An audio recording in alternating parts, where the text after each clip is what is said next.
Buenos días, alumnos. Les saluda la profesora Rosemary Irigoyen a cargo del curso de Historia y el día de hoy trataremos un tema muy interesante.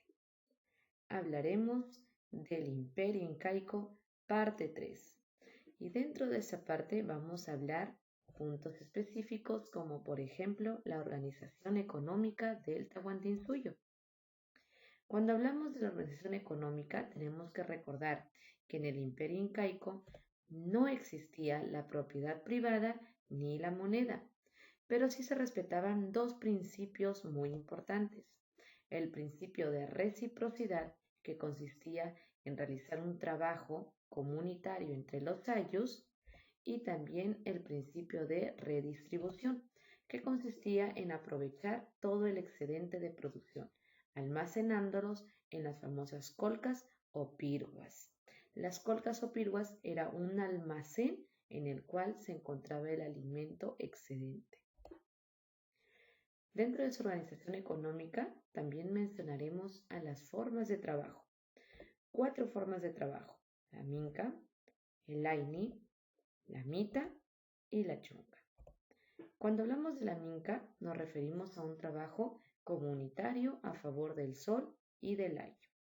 Aquí el ayo trabajaba con sus propias herramientas en trabajos como por ejemplo la agricultura, fabricar o crear un puente, ayudar a los ancianos, ayudar a personas enfermas, ayudar a los huérfanos.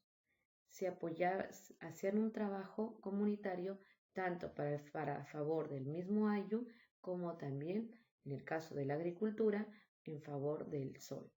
Ese trabajo lo realizaba el ayu con festividad, danzando y festejando estas fechas. En el caso del aini es un trabajo de reciprocidad familiar, es decir, aquí realizaban trabajos entre ayllus y se apoyaban entre ayllus. De repente en la fabricación o en la elaboración de una casa. Aquí en el aini se cumplía mucho el famoso principio de hoy por mí, mañana por ti, porque se apoyaban de manera mutua. Si el día de hoy de repente querían fabricar una casa de una determinada familia, se sabe muy bien que esa familia también va a tener que apoyar más adelante en la fabricación de otra casa para otra familia. En eso consistía el aini, un trabajo de reciprocidad mutua entre ayllus. Los únicos beneficiados acá eran los ayllus. En el caso de la mita, este es un trabajo que se va a hacer específicamente para el imperio, para el Estado, ¿okay? Es decir, para la familia de la nobleza y también para la realeza. Ese trabajo era un trabajo que se tenía que realizar de manera obligatoria. Aquí se realizaban trabajos como, por ejemplo, hacían templos, hacían fortalezas, puentes, trabajaban en la minería. Entonces, este trabajo era un poco más forzoso. Es por eso que se hacía solo por temporadas. Uno de los trabajos más forzosos en la mita era justamente la minería para la extracción de metales preciosos, ¿okay? Lo cual va a servir para adornar algunos palacios y sobre todo las joyas que utilizaban la realeza y la nobleza. La chunga era un trabajo que se realizaba en algunas ocasiones, especialmente en casos de urgencia cuando se daban algún desastre natural. De repente un fenómeno del niño, de repente un temblor, y eso hacía que dicho temblor de repente colapse un puente. Entonces, en ese momento, solamente en casos de emergencia, se realizaba este trabajo que era la chunga, en el cual los ayllus trabajaban para poder nuevamente acomodar alguna casa o algún lugar que se haya malogrado por causa de este desastre natural.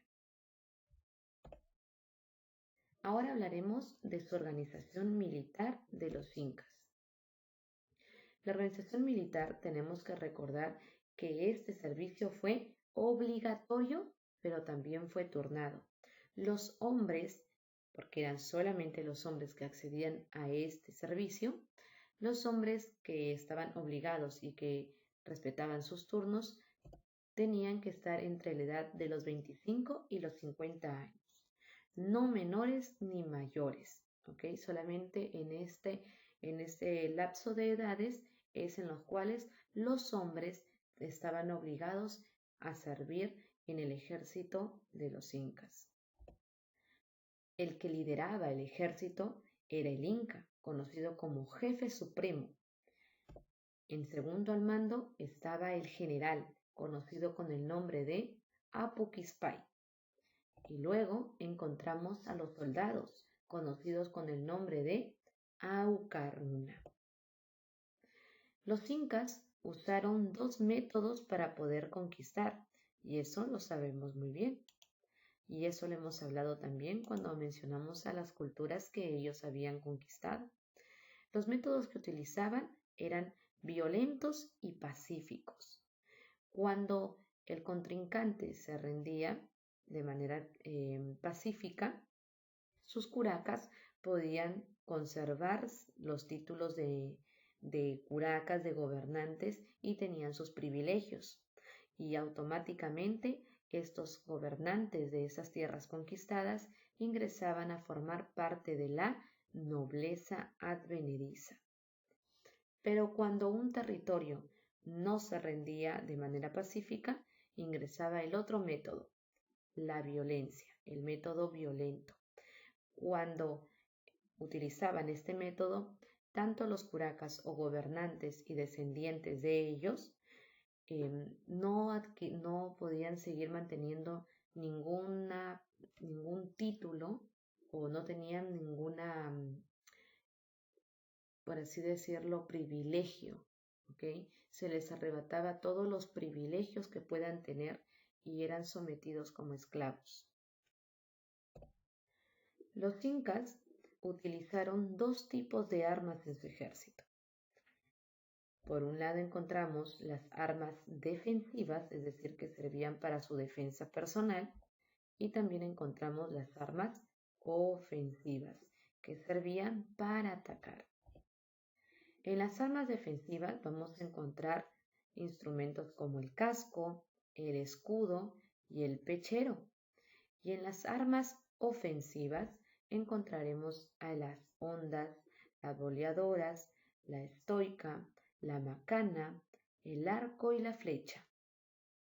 Esto es con respecto a su organización militar. Recordemos que fue obligatoria, ¿ok? Ahora hablaremos de su organización caminera. ¿Cómo fueron los caminos? ¿Quiénes estaban encargados? ¿Cómo lo realizaban? En su organización caminera encontraremos en primer lugar a los chasquis. Los chasquis fueron las personas encargadas de llevar los mensajes. Eran conocidos como correos humanos. Ellos llevaban todos los mensajes privados, especialmente de la realeza y de la nobleza. Las personas, los hombres que ejercían esta profesión, por así decirlo, este trabajo que realizaban, estaban preparados desde muy pequeños. Desde muy niños se les preparaba en este oficio, y ellos, cuando ya llegaban a una edad joven, entonces ya podían realizar ese trabajo. Estaban entrenados, por lo tanto, su cuerpo ya estaba adaptado a todos los climas. Por ejemplo, pasaban en climas fríos, ellos estaban adaptados. O al calor extremo, también estaban adaptados. A subir, a bajar los cerros, estaban adaptados. A que sus piernas estén fuertes y puedan correr, también estaban adaptados a ello. Los chasquis siempre llevaban a la mano los quipus, que les va a servir para contar, y también llevaban el famoso pututo, que era el instrumento con el cual se comunicaban a largas distancias. Este instrumento provocaba un sonido, y cada vez que ya estaban cerca de llegar a otro lugar donde va a encontrar a otro chasqui, comenzaban a soplar por este pututo y este provocaba un sonido fuerte, lo cual alertaba a otro chasqui para que ya esté alerta. ¿Okay? Se dice que llegaban a correr aproximadamente 2 kilómetros cada uno y en algunos casos recorrían mucho más que 2 kilómetros, pero este es el mínimo recorrido que hacían. Obviamente nosotros podríamos de repente decir 2 kilómetros no es mucho, pero hay que recordar que los caminos de los incas no fue recto, ¿ok? Entonces eran 2 kilómetros en los cuales tenían que subir, tenían que bajar, bastantes cerros, entonces eso iba a perjudicar, eso era un poco complicado para las personas que no estén adaptadas. También vamos a encontrar aquí en la organización caminera a los tambos. Los tambos eran lugares de descanso de estos chasquis.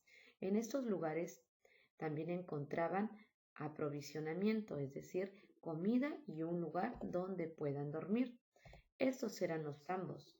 Este tambo se encuentra en Machu Picchu y servía para que aquí puedan descansar estos mensajeros. También tenían esta forma de casas y ahí encontraban ellos alimentos y un espacio donde puedan descansar. Vamos a encontrar también en la organización caminera al Capac Ñan. Capac Ñan era toda la red de caminos que tenían los incas. Ellos perfeccionaron muchísimo sus caminos. Eran caminos muy estrechos en algunos lugares y caminos amplios en otros lugares. La gran mayoría estaban cerca al precipicio, por así decirlo. Por eso es un poco complicado llegar aquí. Cuando recién llegaron los españoles y comenzaron a visualizar estos caminos, se les fue muy complicado. Actualmente ya están adaptados esos caminos para todos los visitantes, pero antes eran un poco complicados, sobre todo por la altura y por la estrechez de esos caminos.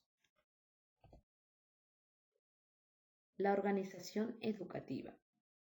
La organización educativa del Imperio Incaico, vamos a encontrar aquí que habían dos tipos de educación, la educación formal y la educación informal o popular. Dentro de la educación formal encontramos a los Yachaywasi y a los Agyaguasi. El Yachaywasi fueron conocidos con el nombre de Casa del Saber. Eran colegios exclusivamente para varones nobles, ¿okay? Nobles y obviamente parte de la realeza que eran los hijos del Inca. Estos varones estudiaban 4 años consecutivos y se dedicaban muchísimo al estudio de la filosofía, de la teología, de las matemáticas, la historia, la geografía, la astronomía. Las personas que implantaban conocimientos en el Yachaywasi eran los famosos amautas, que son los profesores. En el caso del Agyaguasi, es conocido como la Casa de las Escogidas. Esa era una educación especializada para mujeres y eran conocidas como las vírgenes del sol. Aquí en el Agyaguasi vivían las Agyas, que ya habíamos hablado en la época mencionamos de su organización social y habíamos hablado de las Agyas que se encontraban debajo del pueblo.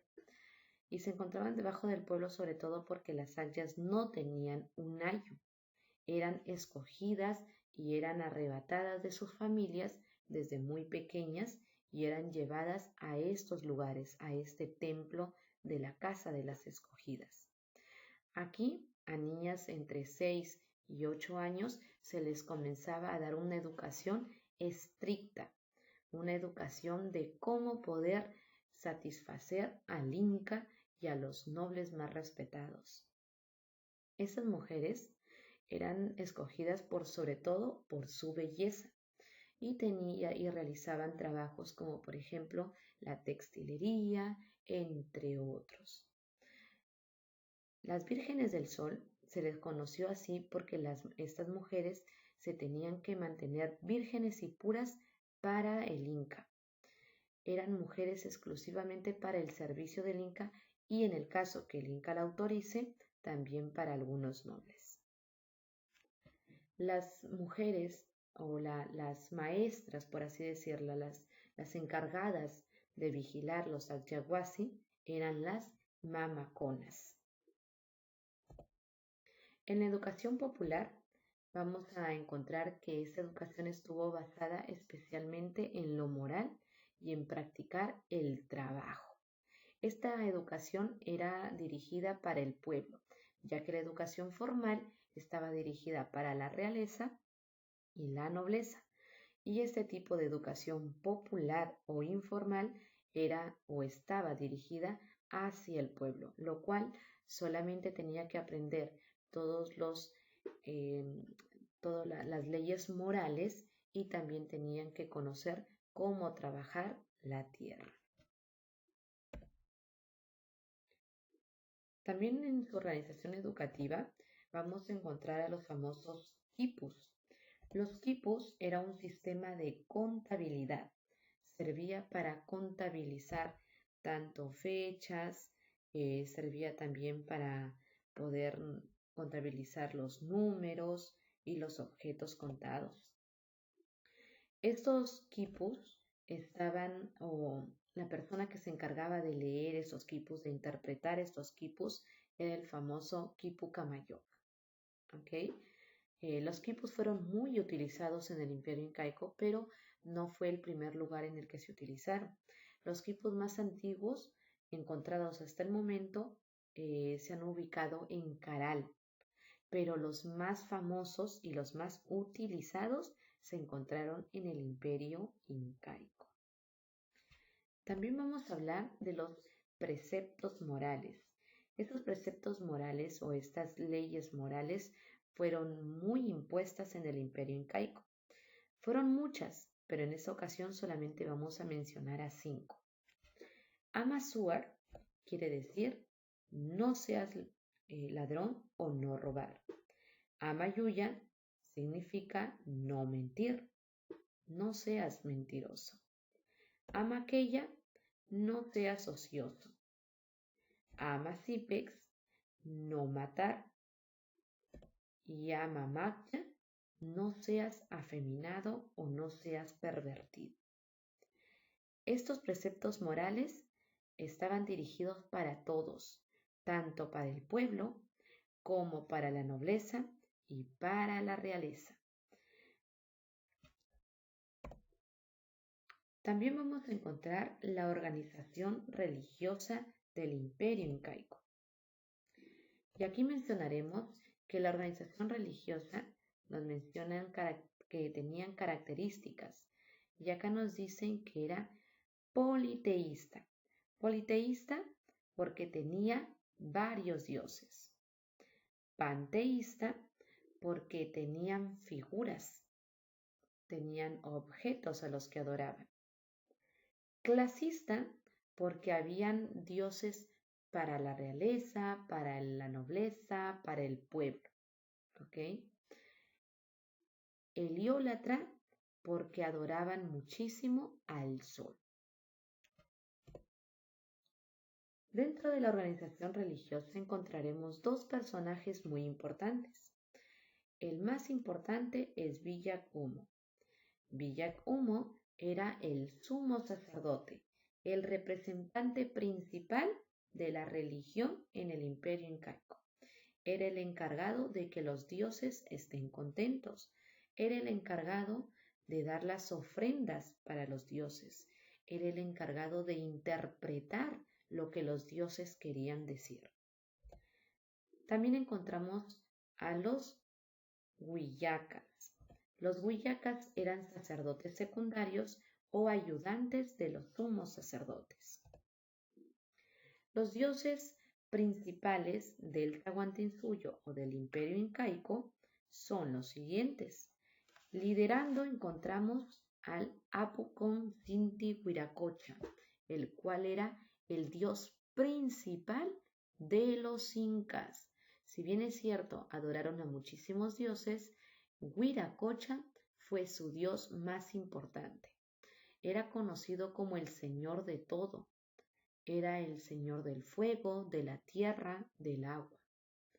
Luego vamos a encontrar también al Inti, que es el dios Sol, también uno de sus dioses más importantes, tal vez conocido como el segundo al mando después de Huiracocha. También vamos a encontrar a Pachacamac. Pachacamac es el dios costero, ¿ok? Conocido también como el Salvador del mundo. También vamos a hablar a la diosa Mamapacha.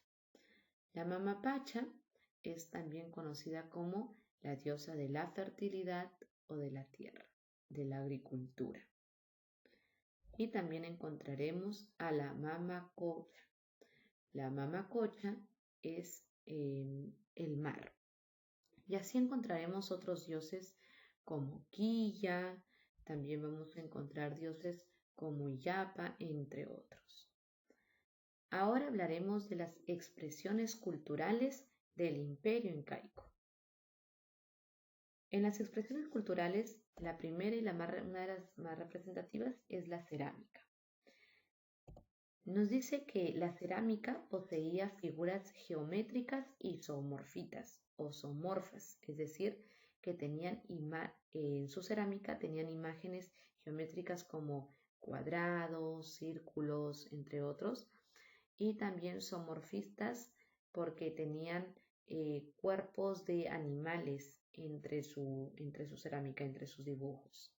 Su cerámica era de forma globular, es decir, forma redonda, tenía una base cónica, era polícroma, es decir, tenía varios colores, era precocida, es decir, que primero se colocaba al fuego y luego se pintaba. Los colores más utilizados fueron estos, miren chicos, el blanco, naranja, negro, amarillo, rojo y el marrón. Vamos a encontrar aquí algunos representativos, por ejemplo, el urpo o arríbalo. Este era el arríbalo, chicos. Esta era la forma.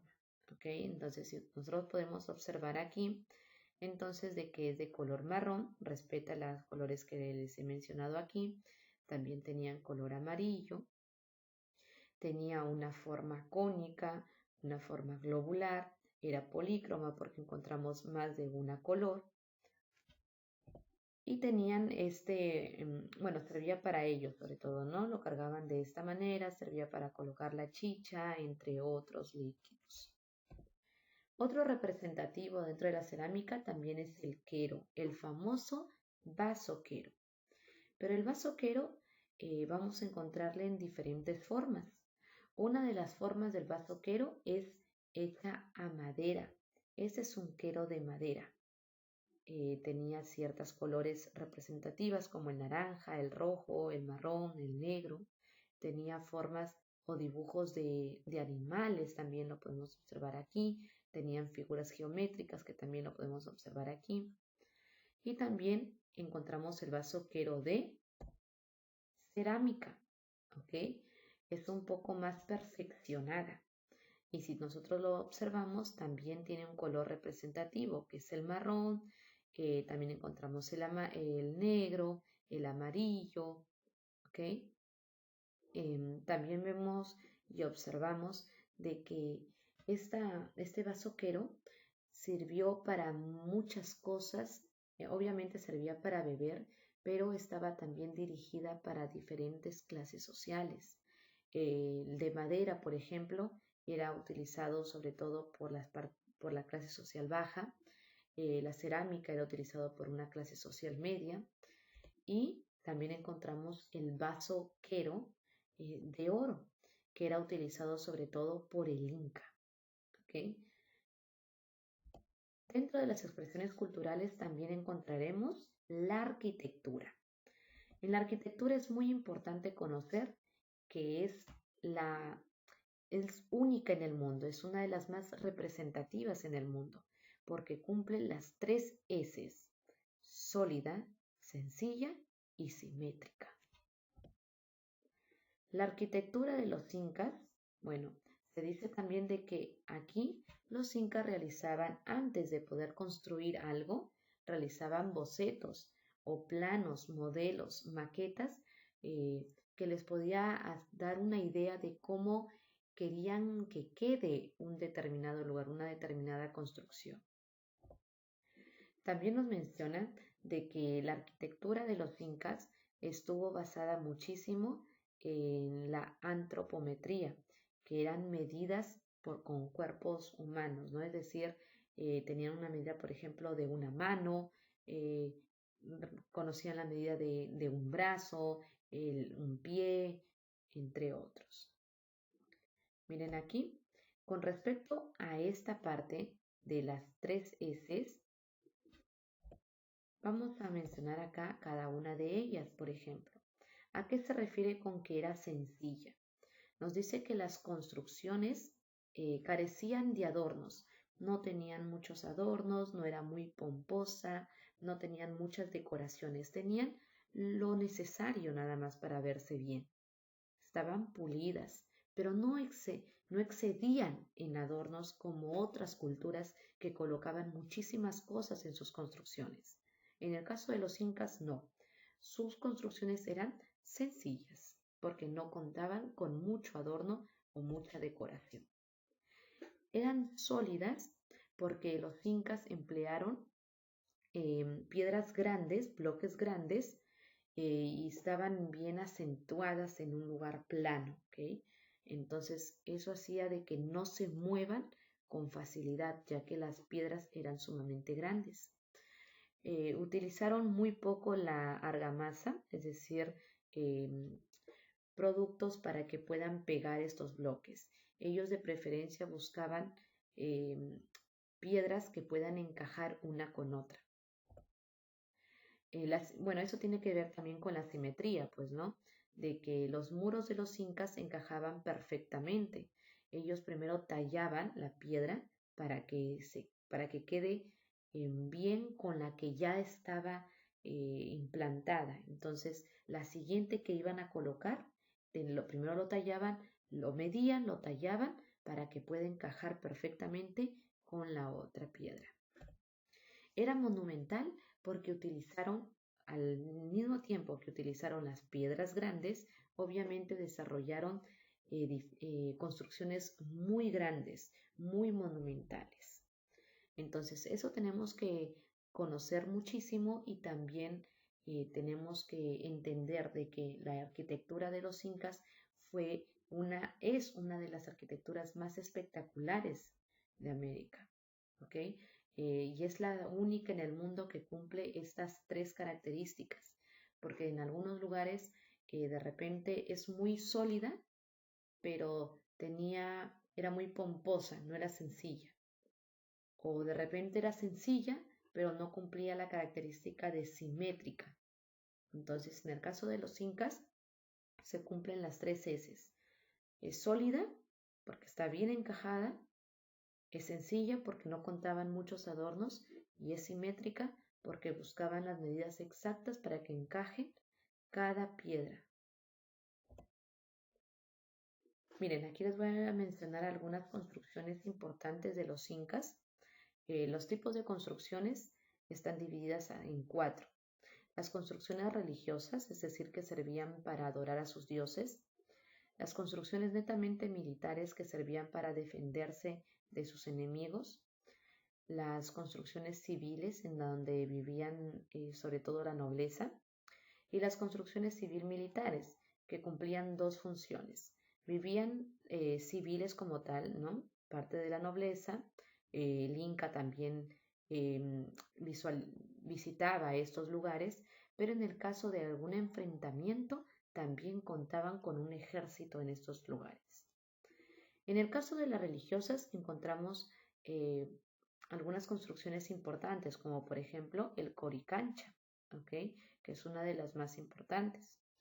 En el caso de las construcciones militares sobresalen muchísimo Sacsayhuamán.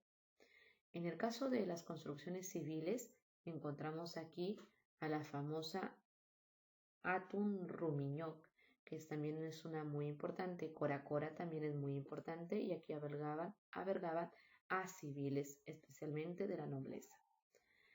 Y también encontramos construcciones civil-militares. Una de las más representativas es Ollantaytambo y Machu Picchu. Aquí les voy a mostrar algunas imágenes de las construcciones. Vamos a encontrar entonces aquí a Coricancha, ¿ok? Si nosotros, bueno, ustedes pueden observar y decir, pero profesora, ellos no construían estas formas tan pomposas, ¿no? Es decir, no corresponde a las características y sobre todo tiene formas europeas, ¿no? De iglesias. Lo que pasa es de que esa es una imagen del Coricancha actual. Lo que ha quedado de Coricancha de la época de los incas es solamente esta parte y toda la parte baja.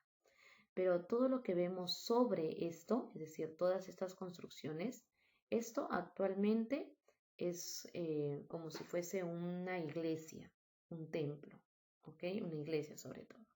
Esto ya fue construido por los españoles en la época del virreinato y lo construyeron encima del Coricancha para poder eliminar la religión inca e imponer su religión, la religión cristiana. Por eso construyeron esta iglesia sobre el Coricancha. Pero cuando visitaríamos o se visita la parte interna del Coricancha, se pueden observar actualmente los lugares que han sido arreglados especialmente para esos visitantes y todavía se puede ver algunos restos de la construcción del Coricancha interno en la época de los incas. Aquí vamos a encontrar a Sacsayhuamán. Sacsayhuamán es una de las fortalezas más importantes y grandes construcciones de piedra. Miren aquí, chicos. Construcciones monumentales porque eran grandes, también simétrica porque miren aquí las piedras, encajaban de manera perfecta. También encontramos que es sencilla porque no solamente encontramos piedra, más no encontramos otro tipo de adornos, ¿ok? Sólida porque está bien fijada y no se va a mover. Han ocurrido muchos temblores después de los incas y miren, se han caído varias construcciones, pero esas construcciones siguen en pie. También vamos a encontrar aquí a la famosa piedra de los 12 ángulos, ¿ok? O conocida como Atun Rumiñol, la cual es más famosa como la piedra de los 12 ángulos. Y aquí lo podemos observar, miren, esa es la famosa piedra de los 12 ángulos. No es que todas sean piedras de 12 ángulos, no, solo hay una. Contémoslo, miren. 1, 2, 3, 4, 5, 6, 7, 8, 9, 10, 11 y 12 ángulos. También vamos a encontrar aquí a Ollantaytambo. Ollantaytambo también es una fortaleza muy importante, fue civil-militar.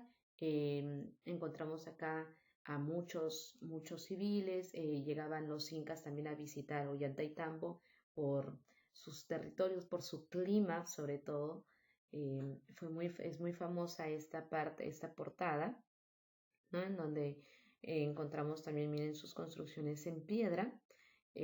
Y se sigue cumpliendo las características que se han mencionado, monumentales, simétricas, miren, sencillas porque no tienen muchos adornos, era solamente piedra, bien fijada porque esto no se mueve, chicos, y las piedras eran muy grandes y encajaban de manera perfecta.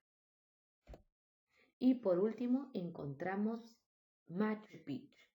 Machu Picchu es una de los territorios más conocidos en el Perú. Es uno de los más visitados y está dentro de las construcciones de civil militar. ¿Okay? Machu Picchu servía para albergar en la época de verano a su inca. Se dice que Pachacute llegaba aquí a Machu Picchu en la época de verano porque su clima es un clima perfecto. Es un clima en el cual no hace ni mucho calor ni frío. Es un clima perfecto en la época de verano y albergaba sobre todo a civiles, ¿no? Pero en la época también en la cual se encontraban en guerra, también van a albergar aquí a militares. Y esto es con respecto a